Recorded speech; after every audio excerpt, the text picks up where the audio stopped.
It starts with a text message, just 3 words. We need to talk. And your heart drops. Suddenly the room feels warmer, your jaw tightens, your mind begins racing like it just drank 5 cups of coffee. What did I do wrong? Are they upset? Am I about to lose something important? You start crafting replies, imagining scenarios, building defenses in your head for a battle that hasn't even happened yet. Your day, your energy, your presence, all hijacked by a few digital characters on a cold screen. That's how most overreactions begin. Not with the event itself, but with the avalanche of thoughts that follow. We've all been there. A car cuts you off in traffic, your partner gives you a strange look, your boss sends a vague email, and before anything even happens, your nervous system lights up like it's war. You slam the steering wheel, you snap back a passive-aggressive text, you lie awake replaying a conversation from 8 hours ago. But what if I told you, the real problem isn't the situation, it's your interpretation. Not the traffic, not the words, not the tone, but the story you told yourself about what it all meant.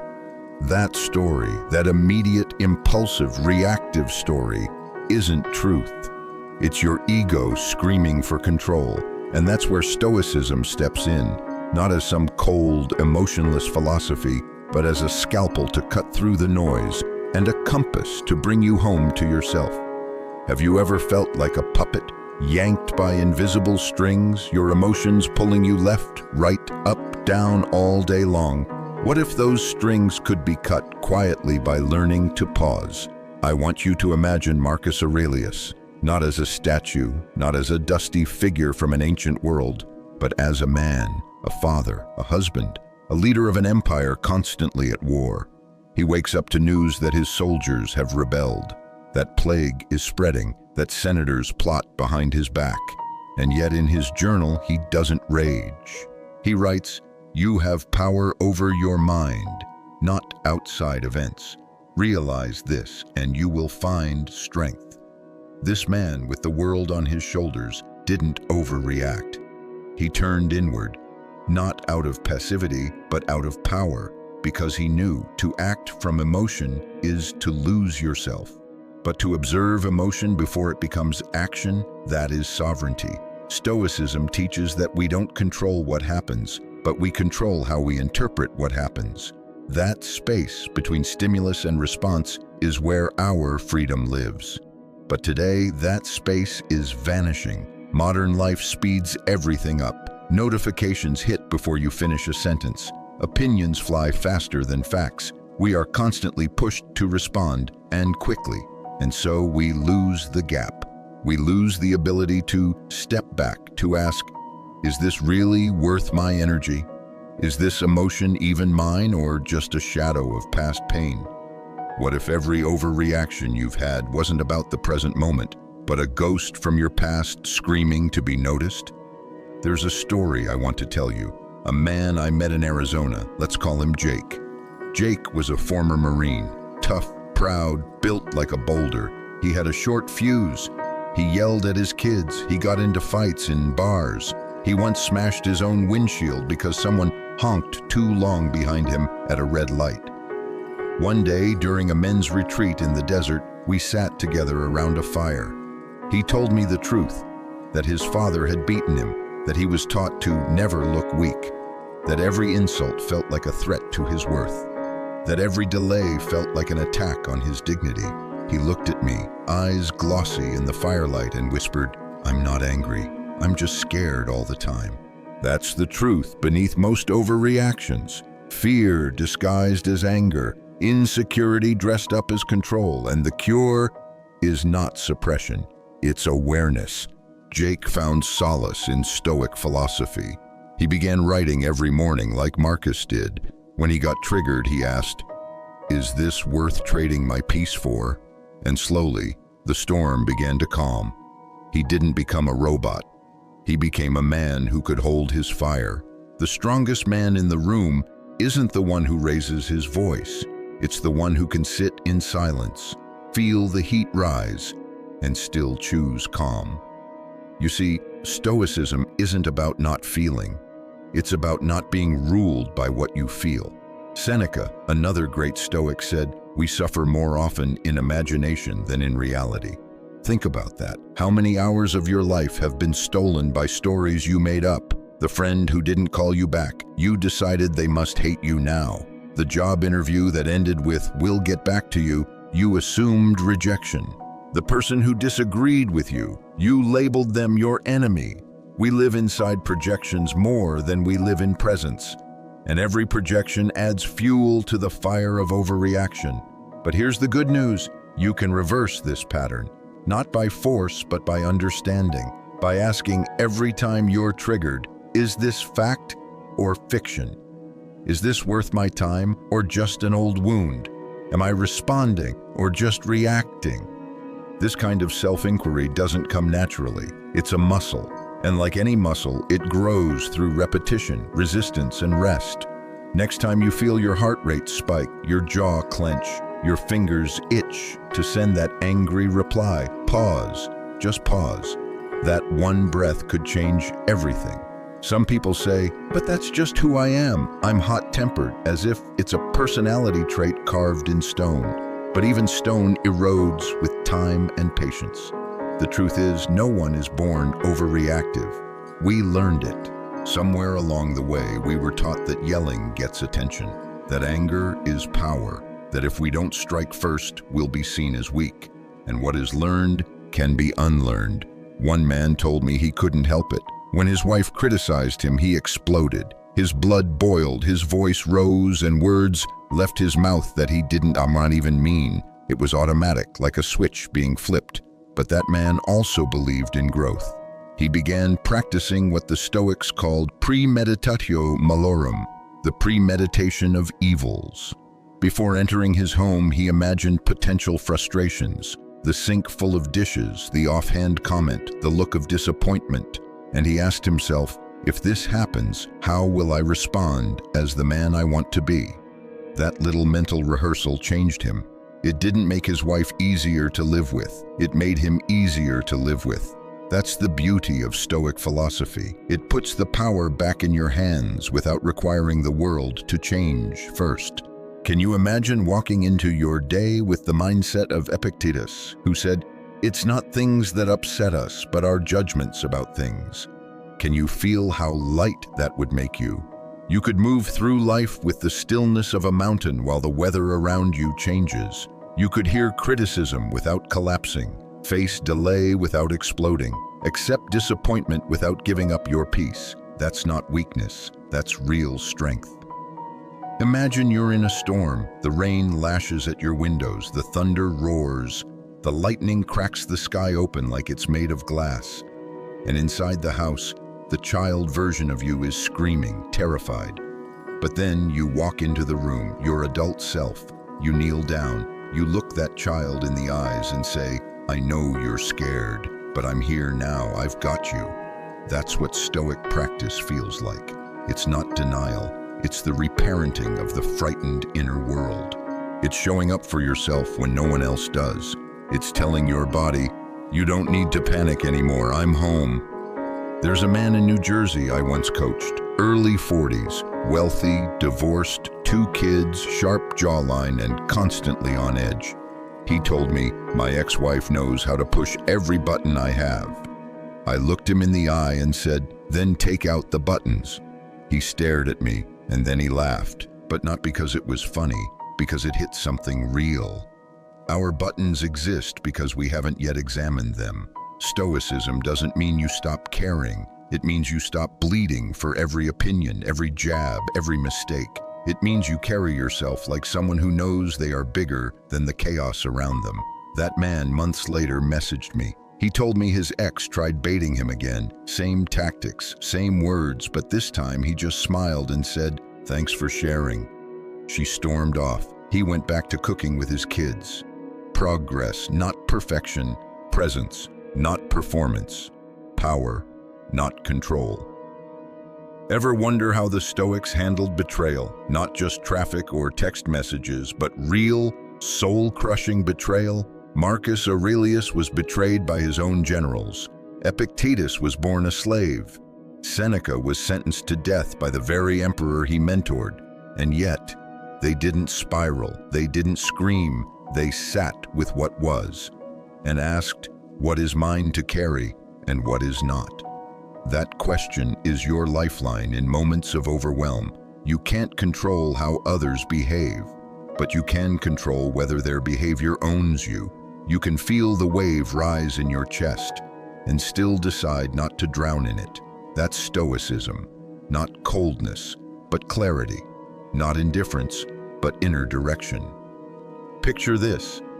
You're standing on a subway platform. A man bumps into you hard, spilling your coffee. You're about to yell, but then you see he's blind. Everything inside you changes. What happened didn't change, but the story did. What if we approached everyone like that? Assuming not malice, but blindness, not insult, but ignorance. How much more peace would we carry? I remember a single mother I met in Oakland, working 2 jobs, exhausted, constantly worried about her teenage son who was slipping into trouble. She told me, I yell at him because I'm afraid, but he just thinks I'm angry. I handed her a small card with 2 Stoic questions printed on it. She kept them in her purse. 1, what's in my control? 2, what outcome am I actually seeking? Those questions changed her parenting. She stopped yelling. She started asking better questions. She told her son, I get scared when you don't come home on time. I'm not mad, I'm worried. And something shifted in the boy because her reactivity turned into presence. And presence creates safety. That's what Stoicism really is. Not just for philosophers in togas, but for mothers in chaos, fathers in traffic, young men in doubt, older men with regrets, anyone, anywhere trying to remember what it feels like to be grounded in a world that constantly pulls us off center. When was the last time you truly listened without planning your reply? When was the last time you let someone insult you and just smiled inwardly because their opinion couldn't touch your peace? When was the last time you felt emotion rise, and instead of reacting, you watched it like a bird flying through the sky?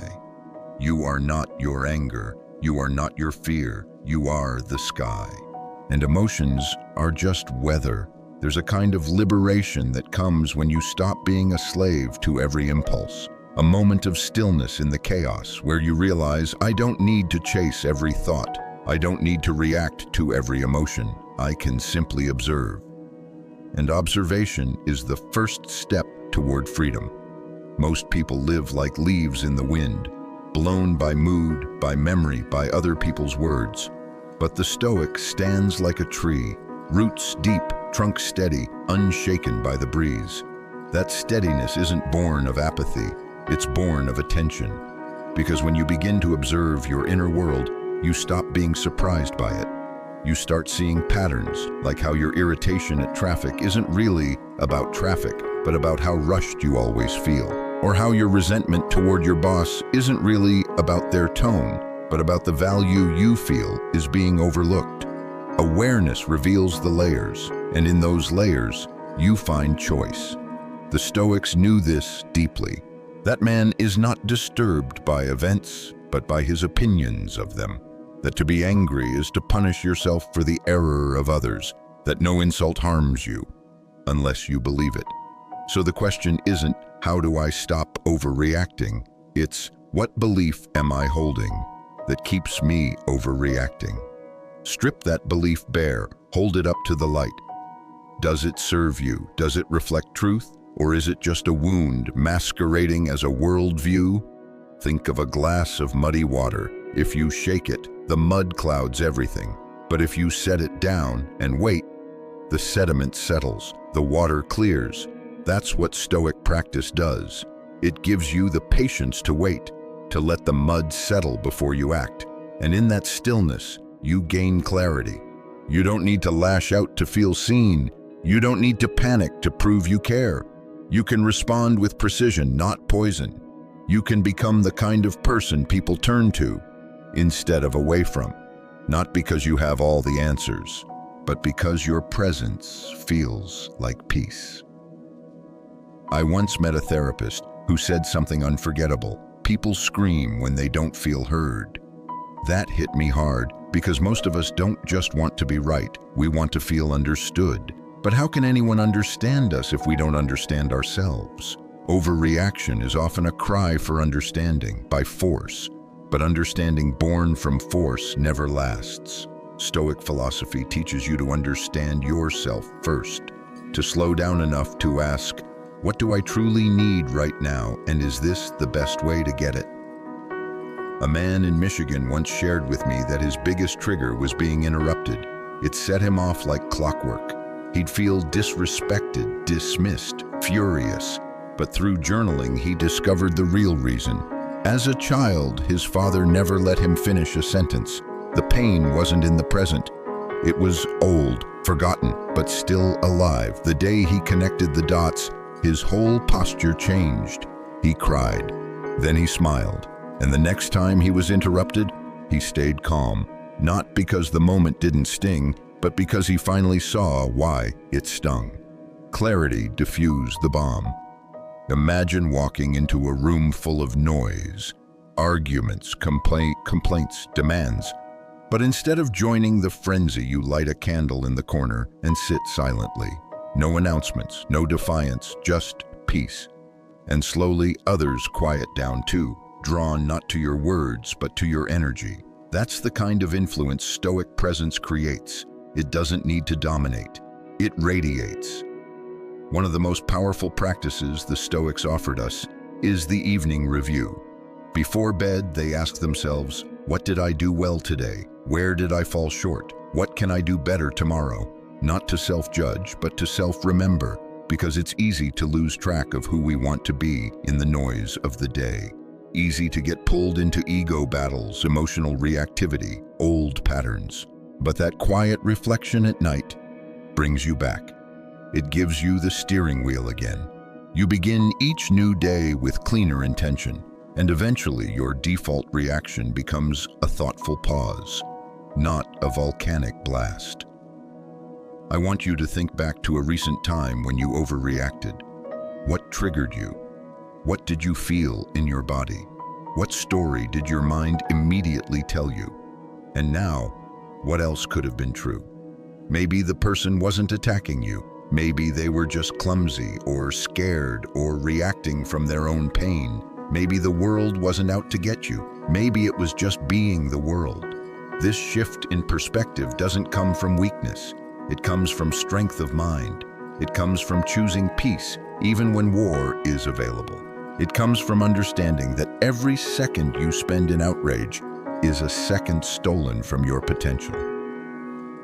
I remember once being humiliated in a meeting. I'd spent weeks preparing a presentation, and a senior executive interrupted halfway through, dismissing my idea with a casual, "We've already tried something like that. Didn't work." I froze. For a split second, the urge to fire back burned hot. To defend myself, to prove him wrong, to tear him down like he did to me. But I didn't. I took a breath, and I remembered Epictetus. When someone provokes you, know that it is your own opinion which provokes you. So I paused, smiled slightly, and said, "Perhaps the timing wasn't right back then. I'd be happy to revisit the data after this and see what's changed." That moment changed the trajectory of my career, not because I won, but because I didn't lose myself. And that's what Stoicism is ultimately about. Not winning arguments, not becoming numb, but reclaiming yourself, your time, your energy, your dignity, to live in alignment with your values, not your urges, to be someone your future self will thank, not apologize for. To be like the archer the Stoics often spoke of, focusing not on the target itself, but on the process, calm, measured, intentional. Let the world spin, let others shout, let drama unfold. But you stay grounded, you hold the line, you breathe before speaking, you think before acting, you lead by example, not because you're trying to be perfect, but because you've remembered who you are, you've remembered what's in your control and what never was. And that is unshakable power. A man once asked me, But what do I do in the moment? When the trigger hits, when I'm already boiling over? Stoicism sounds great in hindsight, but how do I live it in real time? It's a good question, because philosophy isn't useful if it stays in books. It has to live in your blood, in your breath, in the tension of real life. The answer isn't complicated, it's practice. In the heat of the moment, you do one thing. You delay your response. Just 3 seconds, that's all. You train yourself to wait, to not say the first thing that comes to mind, to pause before letting the reaction pour out. That delay, that tiny sliver of time, becomes your sanctuary, because in those 3 seconds you remember you are not your anger. You are not the story in your head. You are not obligated to escalate just because someone else did. You are free. That's the Stoic shield. Not silence, not repression, but choice. You choose to pause, because the man who pauses holds the world in his hands. I've seen men save their marriages with those 3 seconds. I've seen fathers rebuild trust with their children, not through grand apologies, but through steady presence. I've seen corporate leaders transform toxic workplaces simply by refusing to be reactive. Not because they had less stress, but because they carried themselves like people who didn't need to flinch at every pressure. Think about that. How would your life change if you didn't flinch? If you didn't take everything personally? If you didn't let other people dictate your mood, your day, your sense of self?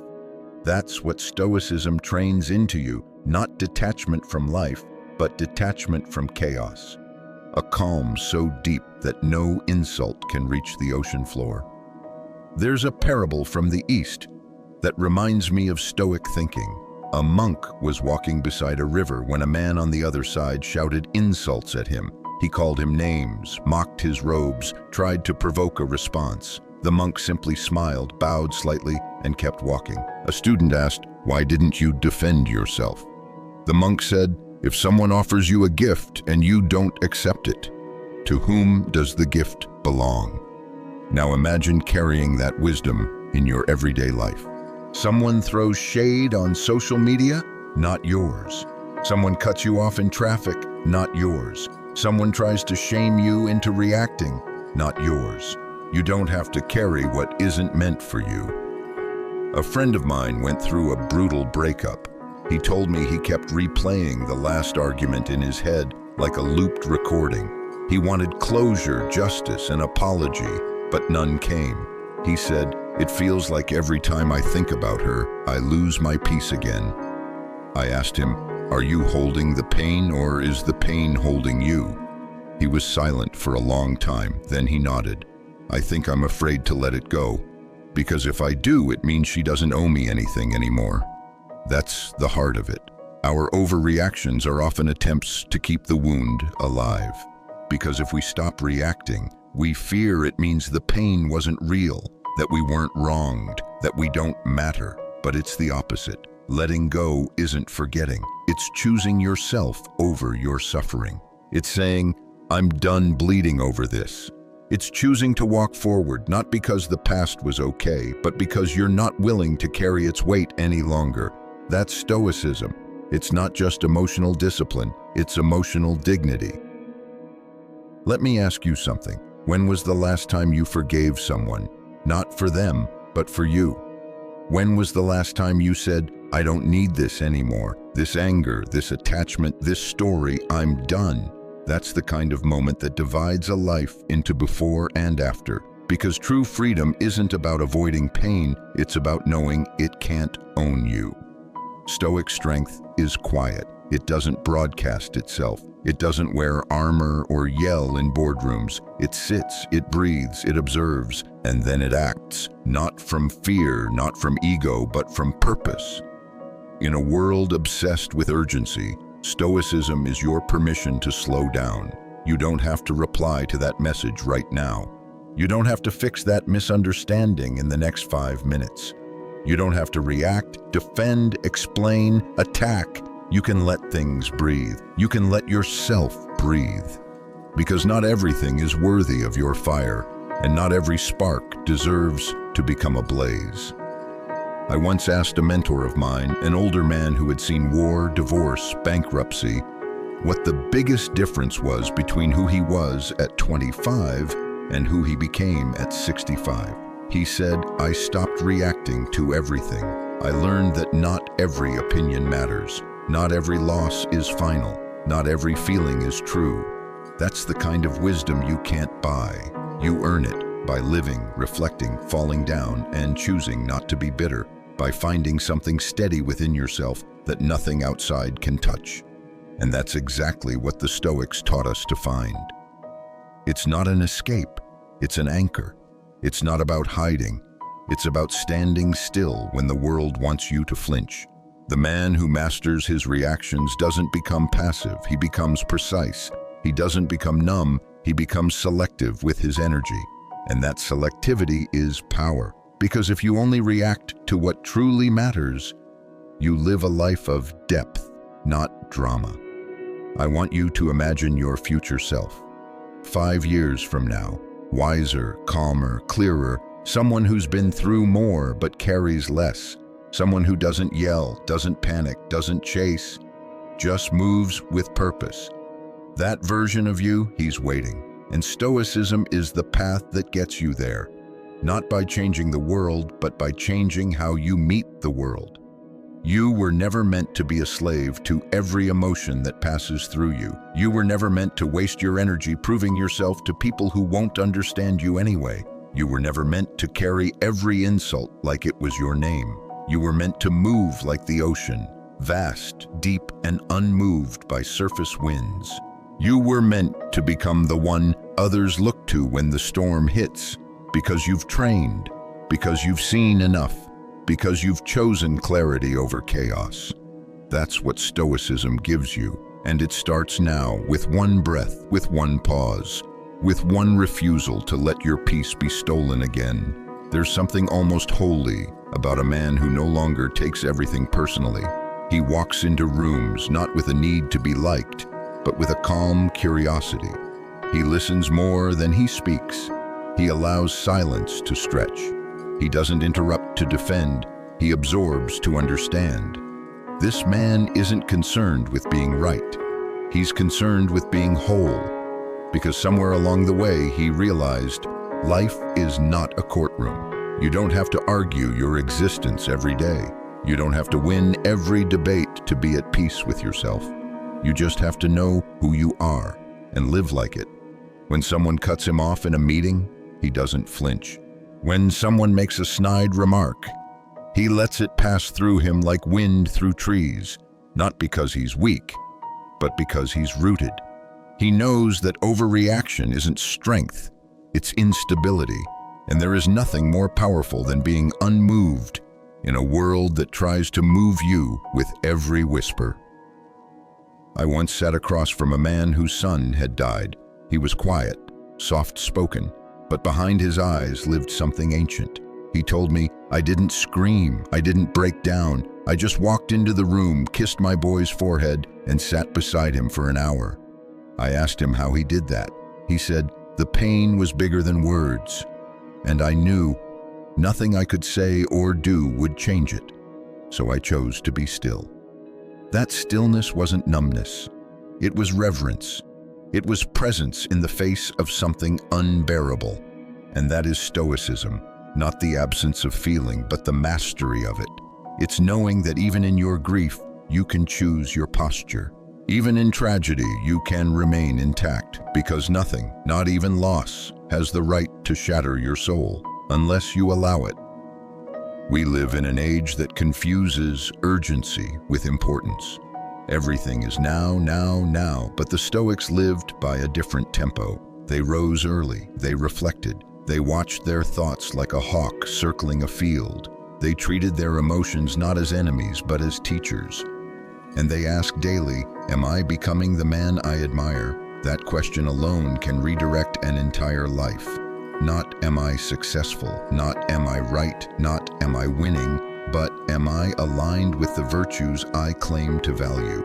Because in the end, no one remembers how fast you responded. They remember how deeply you lived. So what do we do now? What do you do with all of this? you start small. The next time you feel the surge, the tight chest, the clenched jaw, the urge to react, you breathe 1 breath, then 2. You ask, what am I believing right now that's making this feel urgent? You don't fight the emotion. You welcome it, study it, let it burn out under your awareness, like fog under sunlight. And then you move forward, not with force, but with clarity. Because your life isn't made in the moments when everything is calm, it's made in the storm, and how you respond when the pressure's on, that's your true character. I once heard someone say, becoming untriggerable is the new superpower. But let's be honest, there's no such thing as being completely untriggered. There will always be things that press on the parts of you that still hurt. The difference is, you can stop handing over control of your entire nervous system to the world. You can stop letting strangers on the internet dictate your mood. You can stop letting your partner's tone ruin your morning. You can stop letting your past bleed into your present. And how? By remembering the core truth of Stoicism. It's not what happens to you, but how you respond that defines your life. You will still get angry. You will still get hurt. You will still feel waves rise within you. But the Stoic doesn't drown in the wave. He lets it pass. He lets the storm roll overhead while remaining rooted to the earth. And slowly, you'll notice something strange.